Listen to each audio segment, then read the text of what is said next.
This is TJ Jones, the host of the State of the Saints podcast, and I want to let you know that the State of the Saints podcast is brought to you by Manscaped. Over 2 million men worldwide have joined the movement for all their below-the-waist needs. Engineers for the last 18 months have perfected the greatest hair trimmer ever created, the Lawnmower 3.0. The third-generation trimmer features a cutting-edge ceramic blade to reduce grooming accidents thanks to their advanced skin-safe technology pioneered by Manscaped. You can choose the Lawnmower 3.0 as well as other items by going to manscaped.com, and you can also save 20% by using the promo code StateOfSaints. That's manscaped.com. Use the promo code StateOfSaints and save 20% on the Lawnmower 3.0 as well as other Manscaped items. That's manscaped.com.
What's going on, Who Dat Nation? It is yours truly, TJ Jones, the host of the State of the Saints podcast. Happy Monday to you. Hope everybody had a great weekend. Hope everyone enjoyed the 3-day NFL draft. Finally, Who Dat Nation, the Saints have made their selection for the 2021 season. Some of the picks had us scratching our heads, but some of the picks we can all agree that they were positions of need. And thank you to everybody that checked out the live reaction show, the second annual live reaction show of the State of the Saints podcast, episode number 700 on Thursday night. That's right, 700 episodes of the State of the Saints podcast have taken place. And I want to say thank you all for spending those 4 hours with yours truly. And it has beaten more views than the actual first annual on last year. So thank you all for making that possible. And if you enjoy the State of the Saints podcast, go ahead and put your thumbs up, okay? Go ahead and give me the Arthur Fonzarelli. Some of y'all old enough to know what I'm talking about when I say with the old A. You know what I'm saying? Hit me with the thumbs up, all right? And if you're new, subscribe to the channel. But let's go ahead and talk about what we're here today to talk about. Let's talk about cornerback Richard Sherman. All-Pro Richard Sherman, multi-time Pro Bowler Richard Sherman, trash talker Richard Sherman, best cornerback in the league for a very long time, Richard Sherman. All right? And we're talking about Richard Sherman because Richard Sherman has been on the lips of all Saints fans all across the country and around the world, because the question on everybody's mind is, will the New Orleans Saints go after Richard Sherman? And it only added to the fire, the thirst of the Who Dat Nation when Richard Sherman was on Stephen A. World, the show that's hosted on ESPN by Stephen A. Smith, and Richard Sherman had this to say. What's going on with you? Where are you going to end up playing football next year? It's on pause. I got to wait through this draft process. Obviously, the first round, a lot of teams got corners. Some teams didn't get the corners they wanted. And I think once this draft process completes, my phone will ring a little more with people who expected to get a guy and didn't get the guy they wanted. I'm not as in control as I was. At 33, it's right. Just like, it doesn't matter what you put on tape. It's like, Father Time is undefeated. And so I just got to continue to stay in shape, continue to stay ready. Obviously, a return to San Francisco isn't out of the cards. I've had conversations with Seattle. I've had conversations with the Saints, the Raiders. And, we just got to wait to see how things play out. So as you can see, Richard Sherman mentioned the New Orleans Saints as one of the teams that was interested in his services. And this is also a guy who understands his age. He understands that he's 33 years old. He understands in the eyes of NFL coaches and front offices, that's an old man, okay? If I was playing the National Football League, I would be considered an old man. I'm 34 years old. I'm a year older than Richard Sherman. So I like to consider myself not to be an old man, and I don't consider Richard Sherman to be an old man, but we know how it goes, right? But I will say this. We're here today to talk about, will the New Orleans Saints go after Richard Sherman? I'm just going to be 100% real with you all. The fact that Richard Sherman mentioned the Saints, the fact that Chris Richard is now the secondary coach of the New Orleans Saints, the fact that the Saints went out their way and moved up to draft a guy who is like the same height, the same weight, the same length, and took the same path almost similar to that of a Richard Sherman, makes this more appealing to him. And not to mention, Sean Payton, when he was asked what they wanted to do with Paulson Adebo, the cornerback that was drafted in the third round, what did Sean Payton say? He said, I would like to start him off on the left side. Can somebody please explain to me, where was Richard Sherman bread buttered throughout the league? On the left side. Now, I'm not the smartest man in the world, but I guarantee you the Saints are going to try to do everything they can within their power to try to sign Richard Sherman. And it would not surprise me if he ends up being with the New Orleans Saints. And some people will say, TJ, well, look, man, you got the quarterback competition going on. You got all this stuff going on. You got all these young players. We still don't know what these guys on the team can do yet. Man, miss me with all that, all right? Look, the fact of the matter is there are going to be some growing pains if you are a rookie in the National Football League, especially playing at the cornerback position, and you need somebody out there that can be a mentor to some of these young guys. And if Richard Sherman can come in and give you what you actually need, a guy that can go out there and neutralize the field, even though he's not as fast as he once was. We know he had his Achilles injury a couple of years ago, but he's still a really smart football player. And anybody that feels like Richard Sherman will not add to the Saints defensively when it comes to the secondary, you are out of your mind. I don't care if the guy is 33 years old. We talk about Janoris Jenkins. Janoris Jenkins was about 32 years old playing for the New Orleans Saints. And look what he did. He did an outstanding job. So outstanding that some of us were mad and ticked off that he had to end up leaving the Saints due to a cap casualty.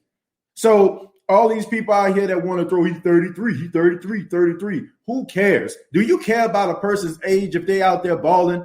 Absolutely not. Do you care about a guy's age if he causes a sack? No. Do you care about his age if he catches an interception? No. Do you care about his age when he's throwing touchdowns? No. So why is it that we always got to be bringing up these type of things when a guy reaches a certain age? So miss me with that. Richard Sherman would be a great addition to the New Orleans Saints because he would fit the New Orleans Saints. If you notice, the Saints secondary, despite what you may think about them, they play with a lot of confidence. They play with a lot of sauce, a lot of swag. And who got more swag, more sauce than that of a Richard Sherman? And Richard Sherman does something that we love C.J. Gardner-Johnson for doing, which is talking trash. We love a guy that can talk trash. We love the fact that C.J. Gardner-Johnson is on the Saints team, getting into the heads of these receivers. What better way to get into the head of a receiver than locking them down and talking trash to him? So Richard Sherman coming to the New Orleans Saints, I am a supporter of it. Now, do I feel like or believe that he is coming to the New Orleans Saints? Am I definite, like 100%? Absolutely not. But I'm just saying it from my perspective, my opinion, okay? Some of you are probably, man, you don't know what you're talking about, TJ, man, you tripping, bro. Man, bump all that, okay? You have your opinion, I have mine. Richard Sherman would be a great addition to the New Orleans Saints, and he definitely will help a guy like Paulson Adebo. He definitely will help some of these other tall, lanky cornerbacks that the Saints have picked up. People like Trill Williams out of Syracuse, a 6'2", 195-pound cornerback. Guys with size, guys with length. He definitely would help them be able to understand how to use their size and their wingspan. So all those people out there that may not be, lobbying for Richard Sherman, understand this. There can never be enough eyes on a product. Defensively, offensively, if you have a guy out there that knows what he's doing, that can instill something inside of some of these players, that's beneficial. I don't care if he doesn't pan out with the New Orleans Saints. If he can go out there and tell a guy what's going on and see the field, help him to see the field, then that right there is a fine right there. Okay? I'm just being serious. If he can help a guy elevate from this level to this level, then I feel like that is a key signing. So do I feel like the Saints need to go after Richard Sherman? Hells to the yes. Okay? Hells to the yes. You try to do everything you can to try to sign this guy. Because if you look at the undrafted free agent list, what do you notice on the list? There are a lot of cornerbacks on this list. More than usual, folks. So what does that tell you? That tells you that the Saints are not sure what they have inside of the locker room, and they're not sure what's coming to camp. So they want to make sure that they put the best players in place, and they want to make sure that they get the best players available within their budget to make sure that there's not a drop-off and we don't go back to the dark ages of the 2012s and the 2013s when these guys couldn't stop traffic with a stop sign. So there you have it, folks. Do I feel like Richard Sherman should come to the New Orleans Saints? Absolutely. Will the Saints sign Richard Sherman? If I am given a percentage, I would have to say there's an 80% chance that the Saints are going to aggressively try to sign him. I really do. Between the respect level of that of Sean Payton, Chris Richard helping him to develop to be the corner that he is, and not to mention a guy who is, a fellow Stanford alumni like he is, with the same size, same length, same speed level, former wide receiver just like he was, and also playing on the left side. Come on, man. You ain't got to beat a rock to raise the eyebrow on that one. All right, that's all I'm saying. But let's go ahead and take some of your questions. Thank you all so much for filing in accordingly. Thank you to all the people that are here right now. Once again, go ahead and hit that thumbs up button. Tell everybody that you're enjoying the State of the Saints podcast. I'm fired up to talk about Saints football today, folks. Let's go ahead and get into it. We're going to start with randomly Lil J Fizzle, giving a shout out to Bobby Cross, McCourty brothers, or the cornerback brothers. I don't know exactly what we're talking about there. I know the McCourty twins, they're really good secondary players. Andreas says after 4 p.m., any player signs to a deal will not affect compensatory picks. Saints will start making their moves after then. Well, that sounds pretty good to me because the Saints still have a lot of needs, okay? I understand that they got guys in the NFL draft that address the linebacker need. Well, they feel like they did in Pete Werner. We don't know what Zach Bourne is going to do. Sean Payton still has huge plans for Zach Bourne. He was asked that question in a press conference. And also you had, like I said, Pete Werner, and maybe you try to go out there and maybe get somebody else for depth at camp. So the New Orleans Saints are not done just yet. I guarantee you they're not satisfied with what they just had when it comes to the NFL draft and some of these undrafted free agents. You still want to combine that with guys that have been around the league. But I understand that some of these players who probably didn't get signed yet were waiting for the NFL draft to take place, some of those seasoned veterans out there like Richard Sherman, and you're probably about to start seeing these guys come off the free agent wire really, really soon.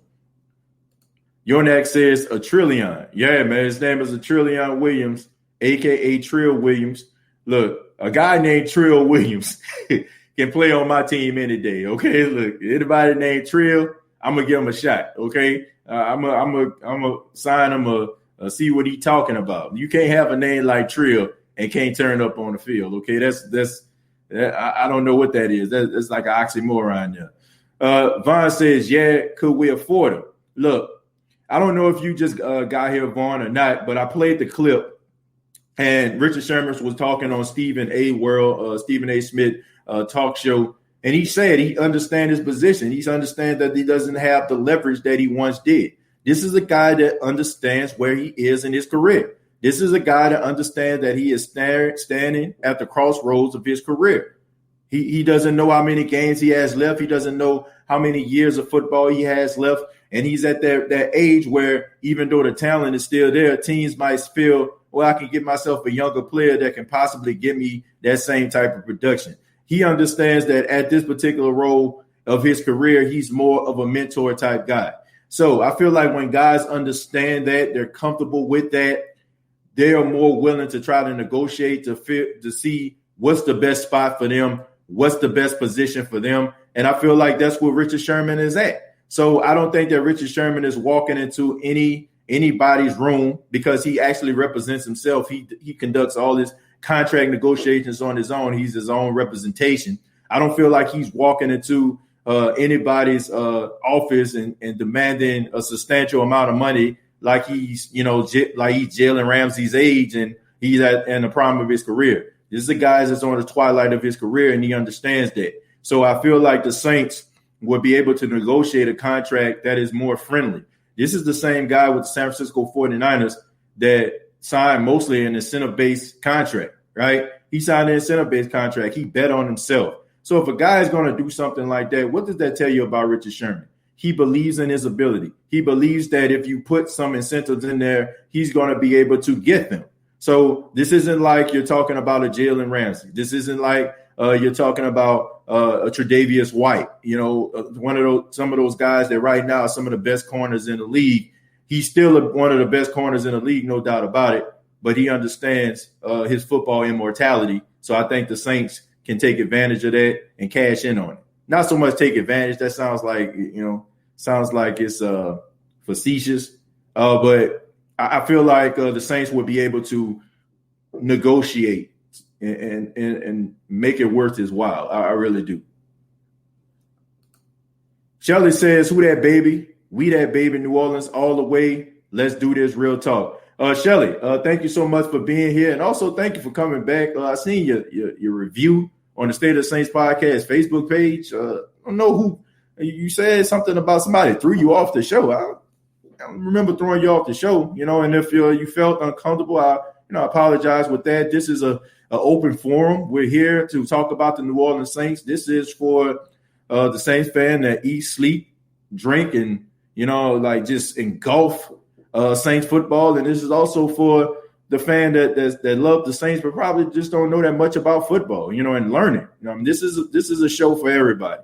We try to make this as family friendly as possible. We try to make this as inviting as possible. We give people opportunities, unless you just up here, on some straight up disrespectful stuff.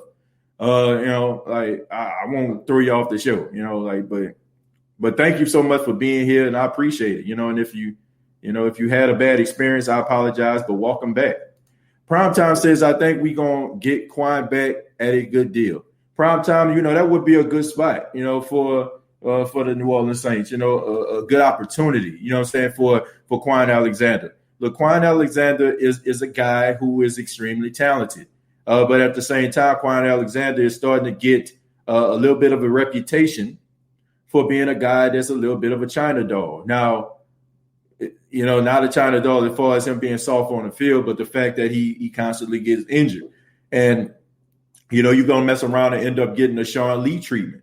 Sean Lee ended up retiring a couple of days ago. He announced his retirement. Sean Lee was a linebacker with a lot of promise, a guy that could possibly, if he would have stayed healthy, could have been mentioned among some of the best linebackers in the league, but he just couldn't stay on the field. It was an ACL tear here. It was an Achilles here. It was a knee here. It was a hamstring there. And when you start to add that stuff up, everybody is not going to be as patient and as loving as a Jerry Jones Dallas Cowboys. We all know how Jerry Jones is when it comes to his players. If he has a soft spot in his heart for his players, he'll end up keeping those guys around. But most NFL teams aren't going to be like that.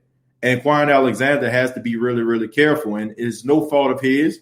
He was out there balling out, tore his Achilles, and all signs are indicating that he's going to make a speedy recovery. But at the same time, teams want to make sure that they're actually getting, in the words of Bobby Hebert, some bang for their buck. teams aren't going to want to go out there and give you a big-time contract if they're not going to be able to count on you to be on the field, right? There's a saying, and I think I heard this from John DeShazer. He's hell when he's well. You know what I'm saying? Which is funny, by the way. He's hell when he's well, but you can't make the club in the tub. All right. So Quan Alexander can have a great opportunity. I think he loves playing here. I think the teammates are rally behind him. I think that the dynamic between he and Demario Davis, and you add Pete Warner to the mix along with Zach Bourne, I think you got yourself a recipe for a really good linebacker room.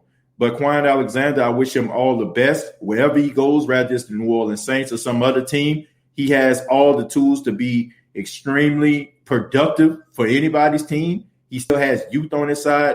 But at the same time, you start to get injured and those injuries start to pile up and you're missing double-digit type games.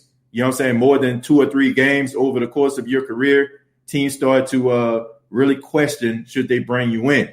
But if it was me, I don't think it would be a no-brainer for the right price, by the way. Who's going to start quarterback? Jameis Winston.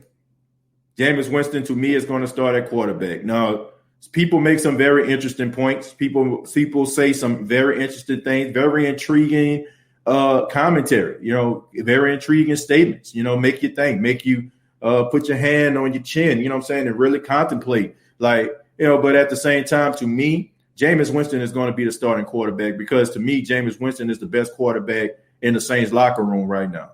I mean, maybe somebody else got some tape, got the lost tape. Maybe you got a whole VHS tape of Taysom Hill out there balling out better than Jameis. But as for me, the only thing that Taysom does better than Jameis is run.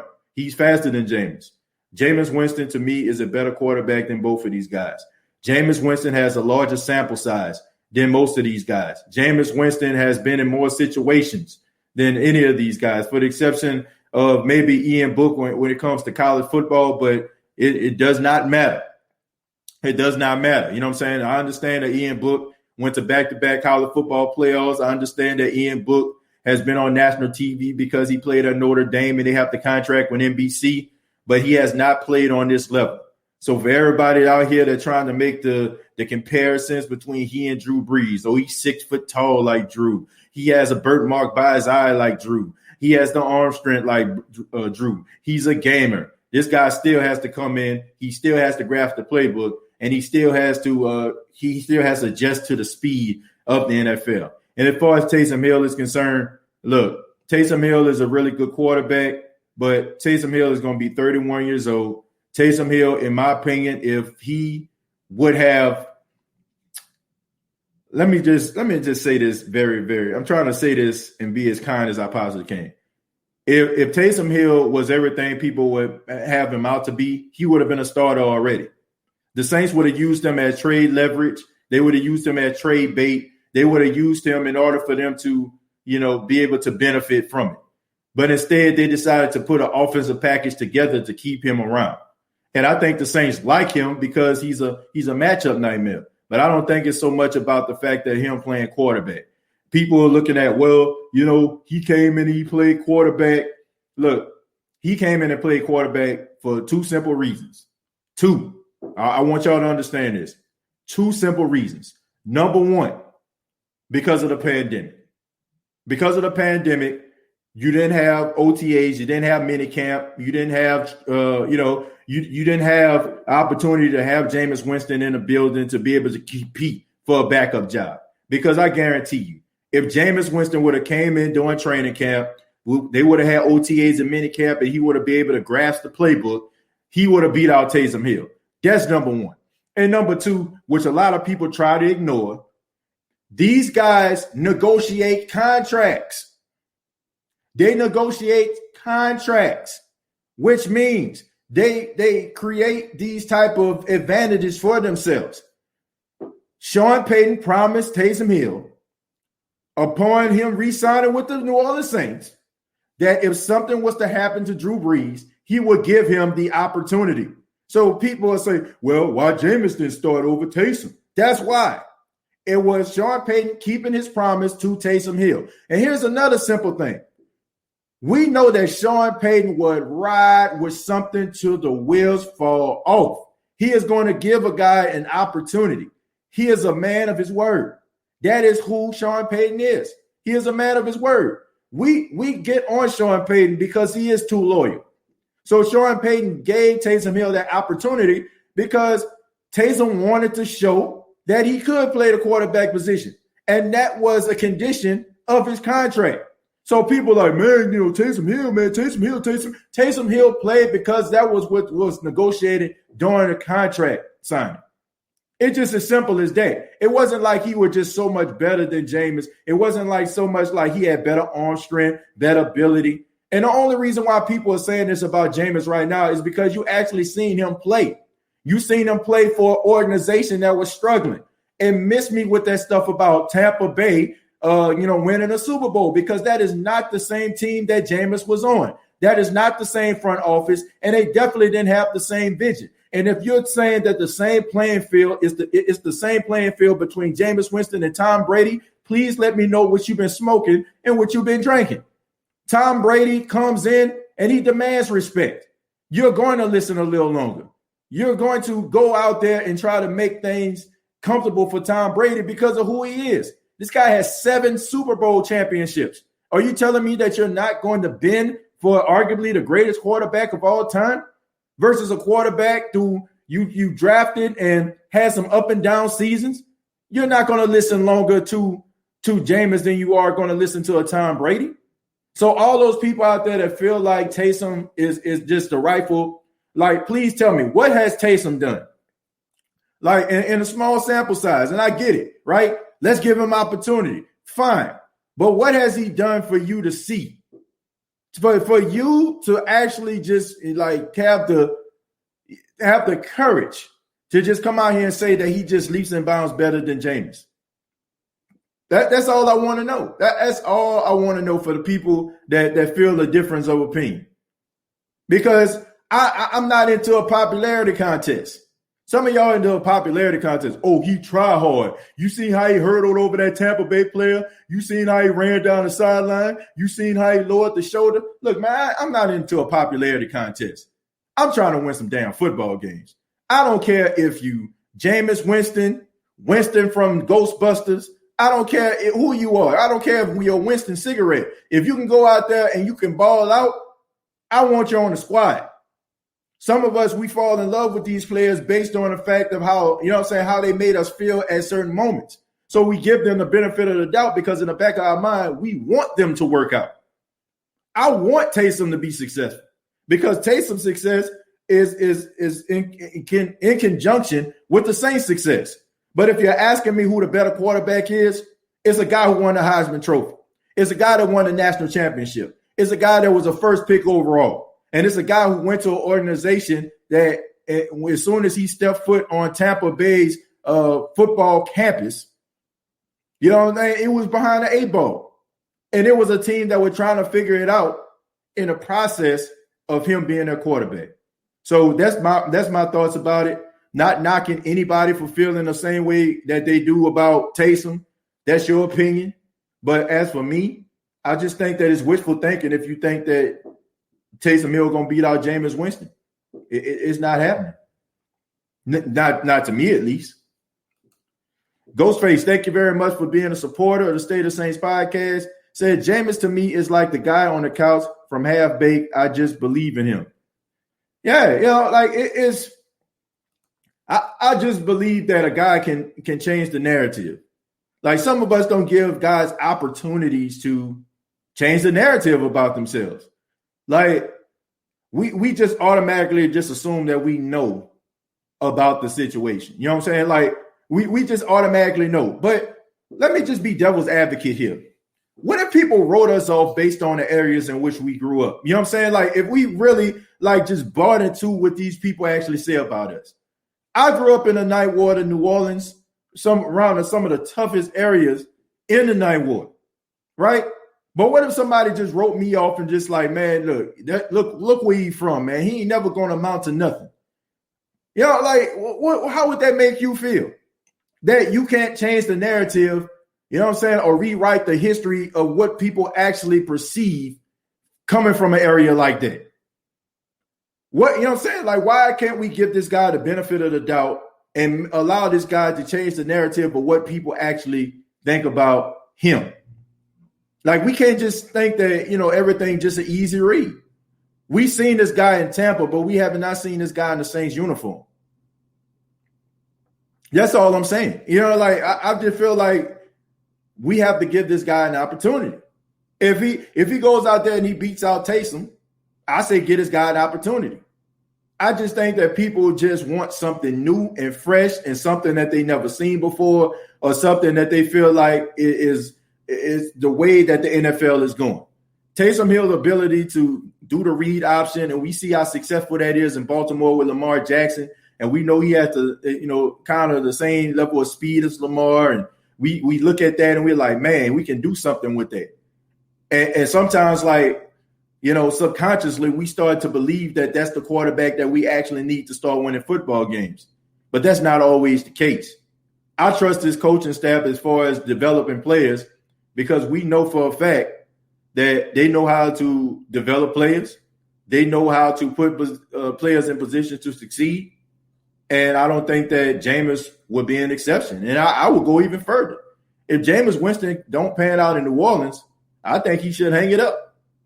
I think he should wrap it up. I don't think he will ever become a starter in the National Football League to a point where he is so comfortable that he don't have to look over his shoulder anymore. I really feel that way. Like, if you can't, I guarantee your organization is going to be like, if you can't succeed with Sean Payton, arguably one of the best play callers in all of football, then you're never going to pan out. Like, I feel like he's going to get the Geno Smith treatment. He's going to get the Tyrod Taylor treatment. A guy who is always going to be the bridesmaid and never the bride after this. Like, so to me, this is his last opportunity. Like, this is, like, they make a joke about it, but it's true. It's the Harvard of quarterback play. You have arguably the greatest quarterback of all time in Drew Brees. You got arguably one of the best play callers of all time in Sean Payton. Like, we've seen Sean Payton get Teddy Bridgewater paid. Like, we've seen Sean Payton make people make phone calls about Taysom Hill. So if you can't make it here, I don't think you can make it anywhere. That's just me. TJ, who will start at tight end this season? Adam Troutman. Adam Troutman going to start. Adam Troutman, but I still don't feel like the Saints are out of the woods just yet. I still feel like you need to get yourself another tight end. Nick Vannett, I feel like he is a blocking tight end. I don't feel like he's like an every down tight end like you'll see like a Jared Cook or a Ben Watson or something like that. So I think but Adam Troutman is going to get the nod. He's going to get the nod, in my opinion. Shelley says, yep. Jamal said Taysom is a career backup. Look, I don't even think I'm trying to be nice. Taysom Hill is in the best situation he ever going to be in his NFL career. It's just that simple. He's in the best situation. Any other place that Taysom Hill would have been, he would have been riding the pine. At least the New Orleans Saints, like they put this package together for him to actually see the field. And I feel like any other place that he would go, you might not have an offensive mind like Sean Payton to be able to create packages for you. This is the best situation that Taysom Hill can be in. Like, I don't want Taysom Hill to be like Tim Tebow. Like, like Tim Tebow, wanted to play quarterback. And everybody wanted to switch his position. Play fullback, play tight end. He didn't want to do it. I'm a quarterback. And I get it, right? Been a quarterback your whole life. You won a Heisman Trophy, won a lot of games at Florida. But as a quarterback in the National Football League, you just didn't have it. And you're going to have to, come to grips. I'm not saying right now because the quarterback competition is still going on and we don't know. I don't know. I'm like I said, I'm just making a statement, giving my opinion. He might come out there and ball out. But if he does not, it just so happened that he doesn't, I feel like he just needs to come to grips and be like, okay, let me just settle into this position and this role right now. Because in reality, would Taysom Hill got as much money as he got if he didn't play all those positions? No. He probably would be sitting on somebody's bench making about $1 or $2 million. This guy's sitting up here with a $16 million guaranteed contract and get opportunity to play all over the field. So I think that if you want to continue your career in the National Football League, if you want to continue to be a football player, I think if you don't win this competition, I think that you still have aspirations of being a quarterback in certain situations. But you come to grips to say, I'm just going to do whatever they ask me to do, like I've been doing. Because right now, you know what I'm saying? Like, you can make an argument to say that he's one of the greatest overachievers in the National Football League right now. Like, seriously, man, like, you're not going to get that type of money just riding the pine unless your name is Chase Daniel. You know what I'm saying? Like, you're not. Like, this guy Swiss Armied his way to $16 million. And the chances of you doing that ever again are slim to none. So I just think that if he goes to camp, they have a fair competition. He loses the competition. He should just come to grips and be like, okay, I mean, the Swiss Army knife role isn't as bad, you know, and you can continue to play. But if you have aspirations of being a quarterback, you might go to a team that don't really see everything they can do in you, just like Sean Payton did. So I think that's something that he needs to think about. I think that's something that he needs to he may need to figure out if he don't win this competition. Black and Gold Breakdown Podcast. Thank you very much for the $2.99. The Saints signed undrafted free agent Dylan Sherman, solid blocker. Yeah. I think I had him on a list if I am mistaken. Let me see if I can find who you're talking about here. Oh yeah. The tight end from Iowa State. He's 6'7", 272 pounds. He's originally from Prairie Grove, Arkansas. He played in 49 games, recorded 26 receptions for 312 yards and 1 touchdown. In 2020, he played in 11 games and posted 18 grabs for 205 yards, and he was voted by Lee's coaches as the Big 12 honorable mention selection. In 2019, he posted 7 receptions for 107 yards and 1 touchdown, earning conference honorable mention honor. So, as you can see, Dylan Schooner, big guy, big, you know what I'm saying, a lot of size. Definitely the type of player that Sean Payton loves, especially down in goal line situations. A guy, if you can teach him how to get those 50-50 balls, go up there and grab it. I mean, this is a huge man right here. This is a big man. So he has a strong possibility of making the team. And he definitely fits that mold of what Sean Payton likes. And we all know that Sean Payton has a type, okay? Anybody that's saying Sean Payton don't have a type, and Sean, I love you, but getting up there acting as if like y'all don't have a type, come on, dude. Like, y'all love Ohio State players. Y'all like defensive ends that, that's over 6'7", that's almost like Javon Curse style hybrid type defensive ends. Come on, man. The jig is up, okay? The jig is up. Let's stop pretending like y'all don't have a type. Let's stop pretending like y'all don't love Ohio State players more than any other players in college. Let's stop pretending, okay? Let's stop pretending that when it comes to tight ends, you like the tight ends that's big and tall. They all have a type, all right? So let's stop pretending and acting as if we don't know what's going on. And like I said, I love Sean Payton, man. He's a great coach. But when he talked about Ian Book and they asked him the question about what quarterback do you see reminds you of yourself, and he said Ian Book. He said that I want to say Rich Eisen. He was on Rich Eisen, so he said Rich Eisen brought it up. No, he didn't. Coach, no, he didn't. All right. And I understand, like, at that day, and I'm pretty sure, like, he probably legitimately didn't remember. I mean, I'm pretty sure, like, he did his fair share of interviews that day. I'm pretty sure that wasn't the only interview he did. So he probably didn't remember. And I'm pretty sure like you do enough interviews in the course of the day, your mind is on autopilot. But Rich Eisen didn't bring that up. You did, Coach. But at the same time, I mean, he's here now, so we'll see. We'll see. Norman says, we love you, bro. You the GOAT. Keep it up, man. We proud as he'll be a part of this, man. We going worldwide. Well, I appreciate that, Norman. Thank you very much for your support. I really do appreciate that, man. I appreciate everybody being here. Appreciate everybody that's been holding it down since day one. I appreciate everybody choosing the State of the Saints podcast as their podcast for Saints information. Like, we built this podcast from the ground up. We ain't cut no corners. We ain't paid people to get on the show. We didn't do all these different things, you know what I'm saying, to try to make ourselves stand out, look appealing. We may not have the greatest diction in the world. We may not be the snappiest dressers in the world, but guess what?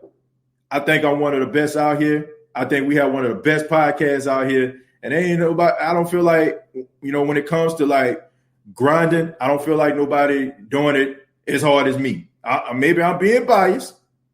Maybe I'm being biased and maybe I'm not looking at everybody, but you might sound better than me. Hell, you might look better than me, dress better than me, but I guarantee you ain't going to want it more than me.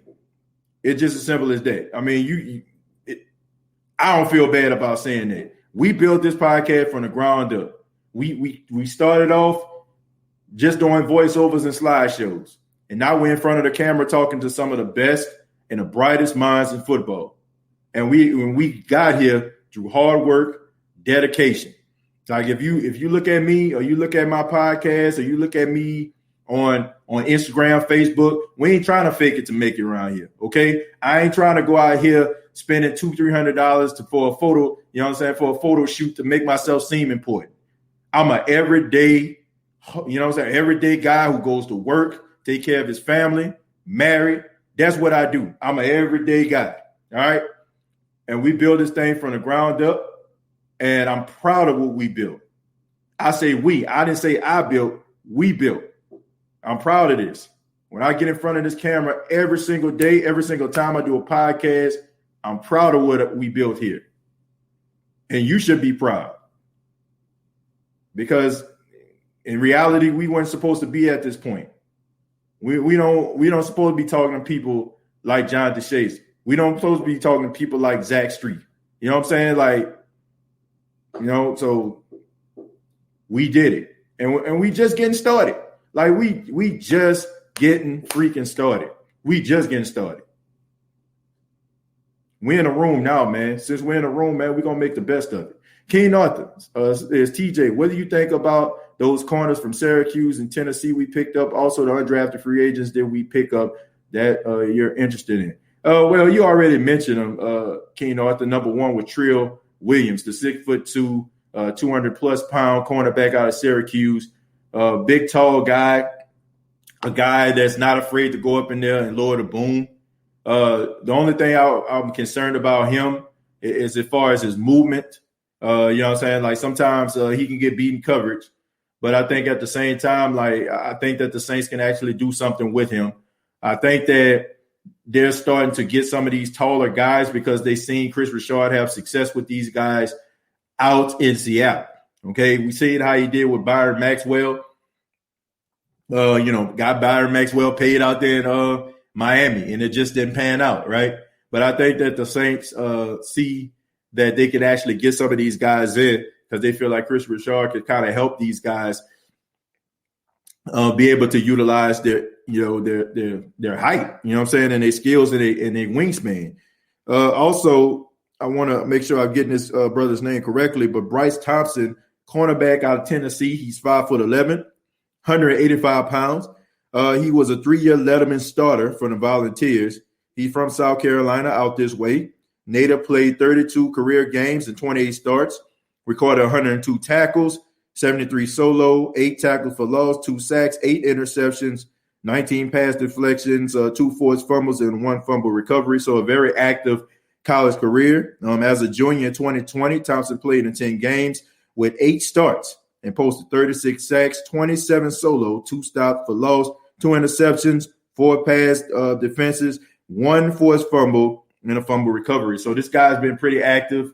It's always good to have those guys that stay around college sometimes. It takes them time to develop. By the time they get into the league, they know about being a leader. They know about, going out there competing. So I think that the Saints want to make this thing interesting. I think that the Saints are a team.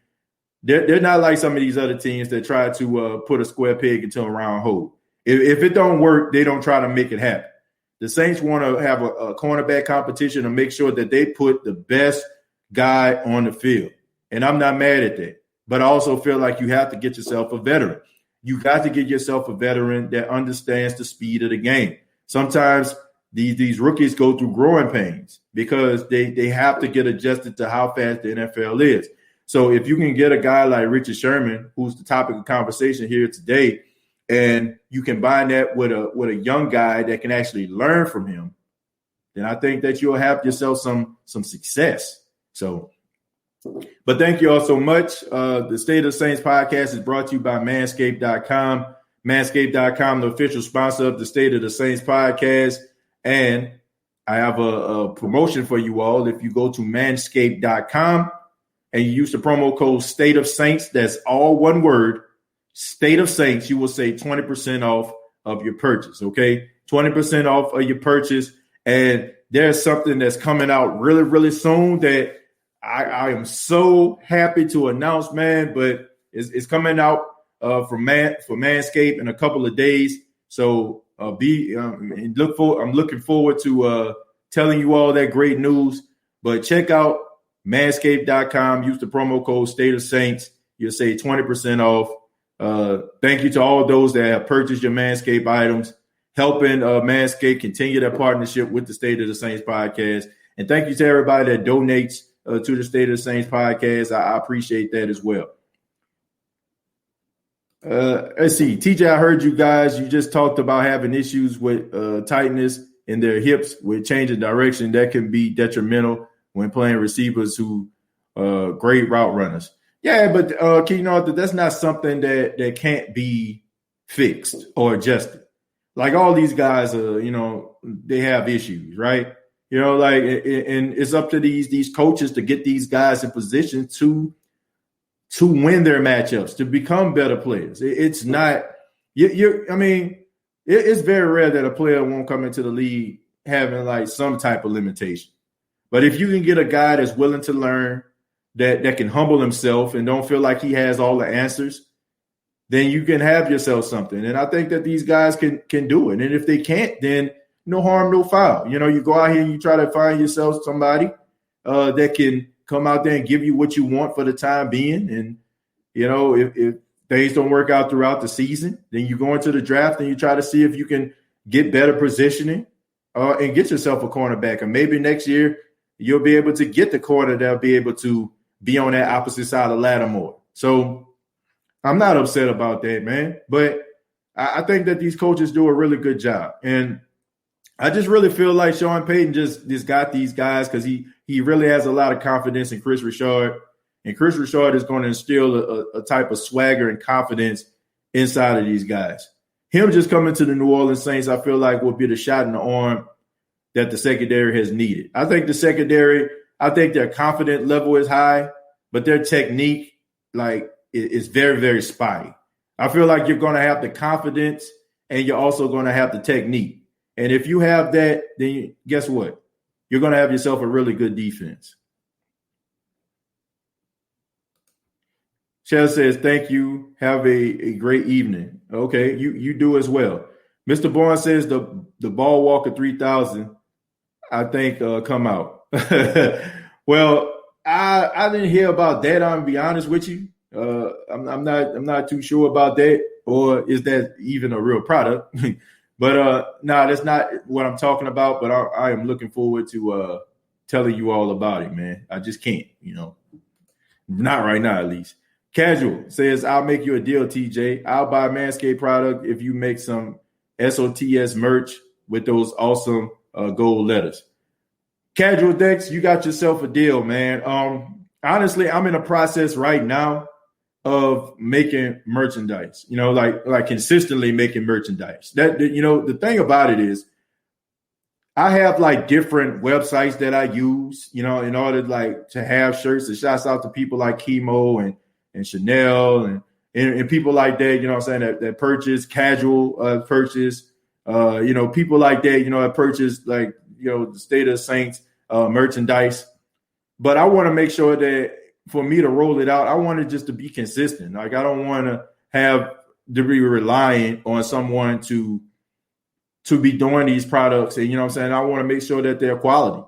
And a lot of the times, I have not been satisfied with some of the companies that I've used. And I feel like if I don't want to wear the shirt, why would I want anybody else to do it?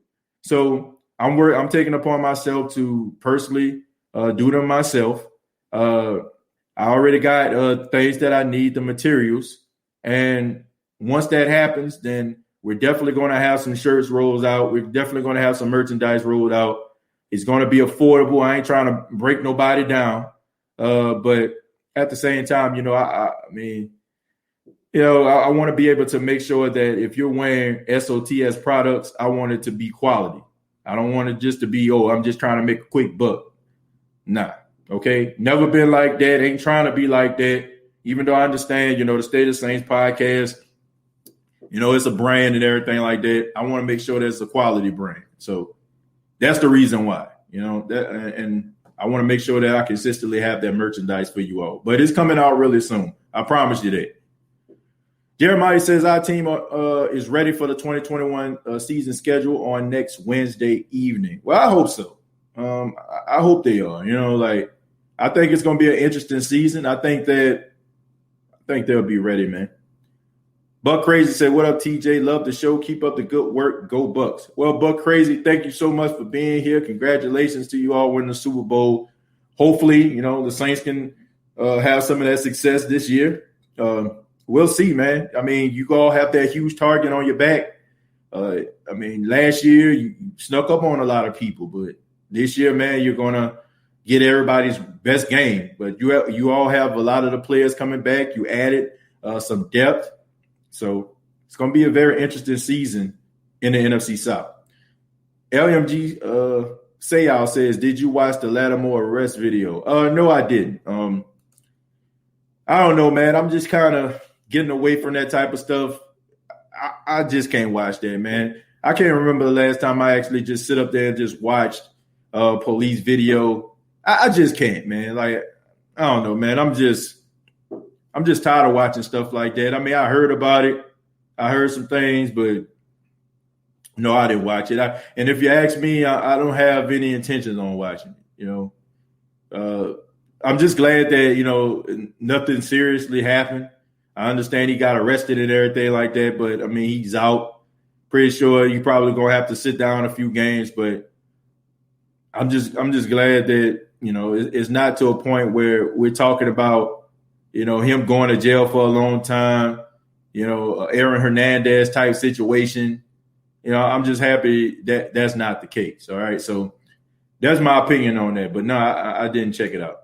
Gigatis, thank you very much for the $5. Says, TJ, what do you think about Lawrence Woods the third, 4'2", 40, or 5 foot something, 170, 180 pounds? Sorry if you covered this already. I missed the beginning of the show. Well, Lawrence Woods, let me read his stats real quick. Lawrence Woods, okay, he's from Thurman State. He's 5'9", 180 pounds. He's a St. Louis native. Was named Division II All-American following the 2018 season, in which he was also the Great Lake Valley Conference Special Teams Player of the Year. That season, Woods returned 3 kickoffs for a touchdown and averaged 50.8 yards per return. That's insane. He played only 4 games in 2019, but added another 87-yard touchdown return in the season opener versus Drake, while adding a pair of interceptions and 8 pass breakups. Woods did not suit up for the Bulldogs this season, opting to focus on preparing for the beginning of his NFL career. So this guy right here is a lightning in a bottle, and I think that's a good pickup. I love Deontay Harris. I think that he is the best return man in football right now, but he does have a tendency of getting hurt. I mean, we've seen when you had to go to guys like Marquez Callaway. You had to go to people like, put Traquan back there a couple of times. You know what I'm saying? I had to put Alvin back there a couple of times. So if you can get another guy, that can give you that same type of production on special teams, you take advantage of that. You at least bring him in to see what he actually had. So I think that's a good pickup. I think that he will serve well on special teams. And if he goes out there and he shows a little bit more, it wouldn't surprise me at all if the New Orleans Saints find a way to put him in the game, just like they did with Deontay Harris. And the Saints they always finding those guys that are diamonds in the rough. I mean, we look at Deontay Harris. I mean, he didn't come from a big name school, right? But he went to Assumption, if I'm not mistaken. Like, that's not a big name school. And this guy, Truman State, I ain't never even heard of that, So I never heard of Truman State. So I think that there's going to be a play for him, man. Guys, seem like he lightning in a bottle. We're going to make a playoff NFC Championship and Super Bowl 56 in L.A. Next year. What do you think about Jameis Winston and the rest of them players? I think Jameis Winston, if he comes in focused, ready to work, blocking out all the white noise, and just dial in, I think that he'll be fine. I think that if the Saints understand and play the way they did when Drew Brees wasn't in the game, the defense stepped up, special teams stepped up, offense stepped up, I think they'll be just fine. All right. And I also feel like this is for the first time in a very long time that the Saints are really flying under the radar. Like, I understand that we get mad because ESPN, Fox Sports 1, other news outlets don't really cover the Saints. But for the most part, the Saints have been relevant due to the fact that Drew Brees has been their quarterback. I mean, you have to mention the Saints because of the great quarterback player, Drew Brees. But now that Drew Brees is gone, people don't have the same expectations for the New Orleans Saints. They don't feel like the Saints should have Super Bowl aspirations. They feel like the Saints should have rebuilding aspirations. So you no longer have that pressure. You no longer have the pressure of, like the Saints are a Super Bowl favorite or the Saints going to the Super Bowl. You no longer have that pressure. So now you're creating a new narrative of what people actually have to feel about your team. So I think that would be beneficial to the New Orleans Saints, that the fact that they can go out there and they can play their game and they don't have to have the pressures of, oh, man, are they going to the Super Bowl? What they going to do in the playoffs, this, that, and the third. So I think that's going to be beneficial to the team. Fan-based workplace, thank you very much for the $20. Says, great show, TJ. What do you think about the wide receiver we got at pick number 255? Also, will he be a good replacement for Sanders?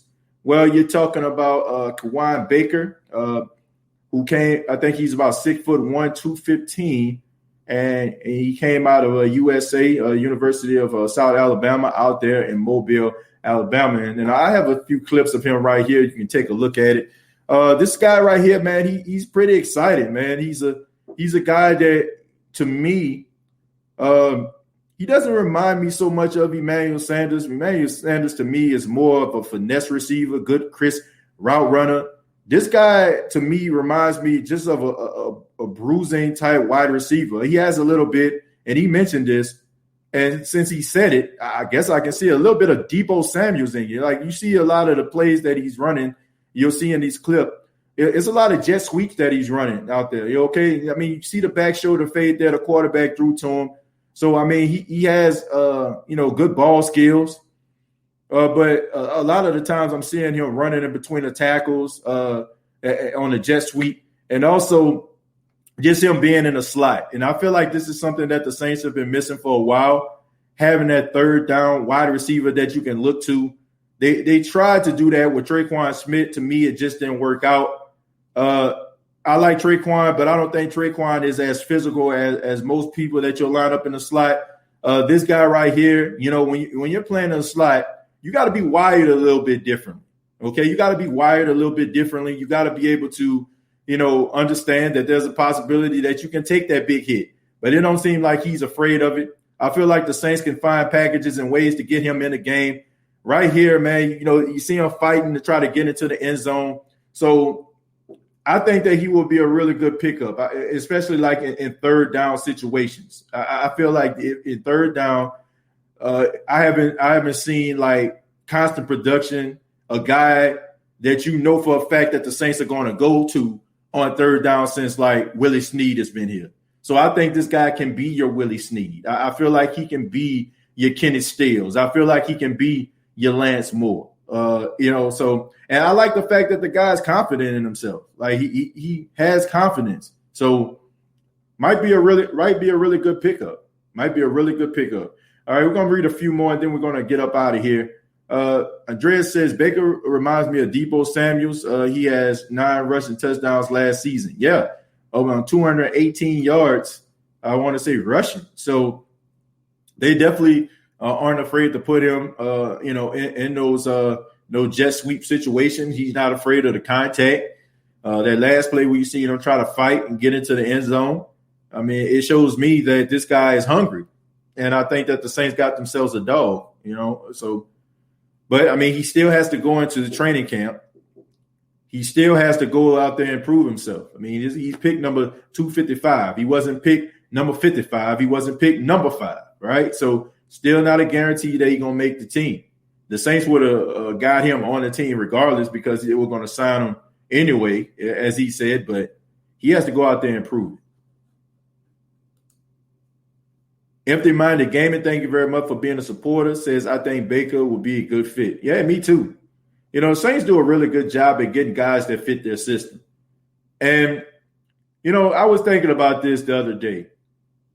I think it might be a good thing that the Saints aren't as desperate as we want them to be sometimes. That may sound crazy because a lot of our way of thinking, including my own, is based on how last season ended. Right? If things didn't turn out the way that we wanted last season, we start to look around and say, why couldn't they get over the hump? What plays could have been made? And we start like thinking about them addressing certain positions. But the Saints, they're different from other teams. Other teams, they get those positions there. They kind of reek of desperation from time to time. But the Saints, they don't care. Like, if a player does not fit into their system, if they don't feel like that guy would be a good in the locker room, if they don't feel like that guy is smart, if they don't feel like that guy is tough, they don't feel like that guy will be able to mesh with the other players, they do not get those guys. And maybe that, that's frustrating to us because we want them to get them.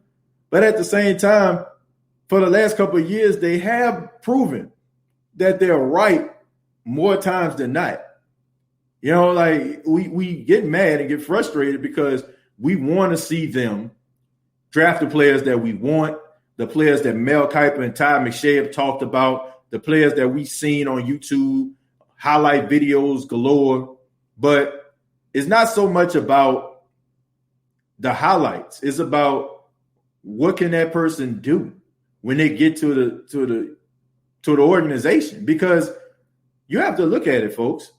If you're a number 1 receiver in college and you're a go-to guy, and 9 times out of 10 you're getting the football, and the way the Saints play, like the way they do it, they throw the football to the person that's open.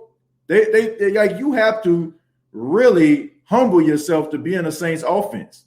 Like you can be a running back that's capable of running for 120 plus yards a game, but you may not get the opportunity to do it.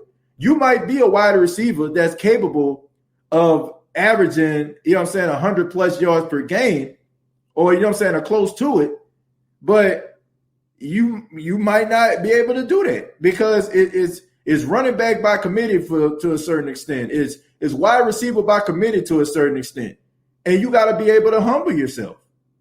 And maybe the Saints understand what they actually have within the organization, and they understand that maybe more than we do.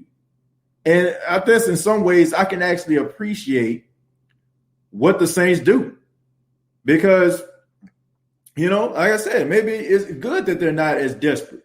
Because think about this, man. When you're desperate, you don't make the right decision sometimes.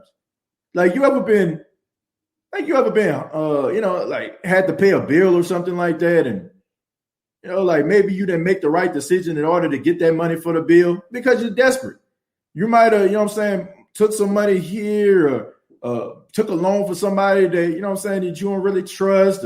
This stuff, Like I'm just using that as an example, but there's several other situations where people are desperate and they make desperate decisions. And I'm glad, like when they were making comments about the Saints moving up to the top 10 and, throughout the draft, people were like, why the Saints didn't move up? Why the Saints don't move up? But then Mickey Loomis gets up there and he says, well, teams want us to pay a king's ransom in order for us to move up. And we're not trying to jeopardize the future. I can appreciate that.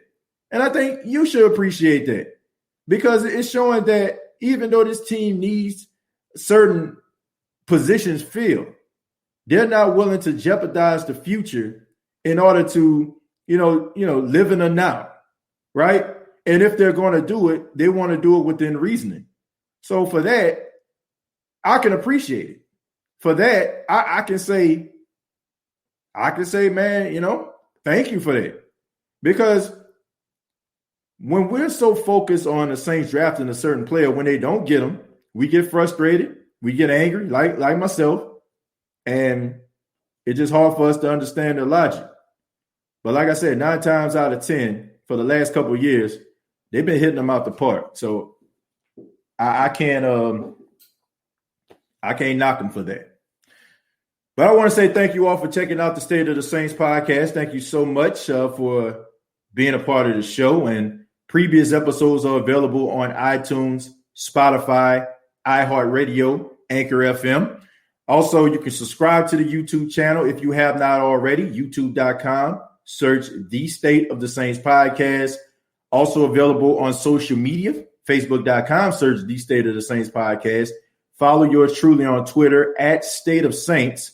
And for all my SWAC fans out there, HBCU football fans, you can check out the State of the SWAC podcast that's available right now. I had a special guest on the State of the SWAC that I'm going to be uploading really soon. ESPN play-by-play commentator, Miss Tiffany Green. Some of you probably know her. She covers and commentates all the HBCU games on ESPN. I had opportunity to talk to her about SWAC football, also Deion Sanders, the SWAC championship, and so much more. That's going to be available on the State of the Saints podcast really soon, so you all can check that out. But subscribe to the State of the SWAC podcast. All my HBCU folks out there, graduates of HBCUs, fans of HBCU, check it out. I think you all can enjoy it. Kind of the same type of platform as this. And thank you all so much for being down and supporting the State of the Saints podcast as we transition and we move to higher heights. Merchandise is on the way. Interviews on the way. I already confirmed that the Saints reporter Rod Walker will be on the show this week. I'm working something out with Mike Detillier right now. I should be hearing back from him this afternoon. If you're looking at this and we're recording on a Monday, I should be hearing from him pretty soon to have him on the show this week. And we're going to try to get a few more individuals to talk about the NFL draft. So keep it locked right here. State of the Saints podcast for all your Saints information. Want to come here, have a good time, laugh, joke around. This is the place for you. If you have not already, go ahead and hit that thumbs up. Hit your boy with that Arthur Fonzarelli. Like I said, some of y'all probably know what I'm talking about. Some of y'all don't. But hit me with the thumbs up. Hit me with the Arthur Fonzarelli. I really do appreciate it. This is TJ Jones, the host of the State of the Saints podcast. And all I got to say is, who dat?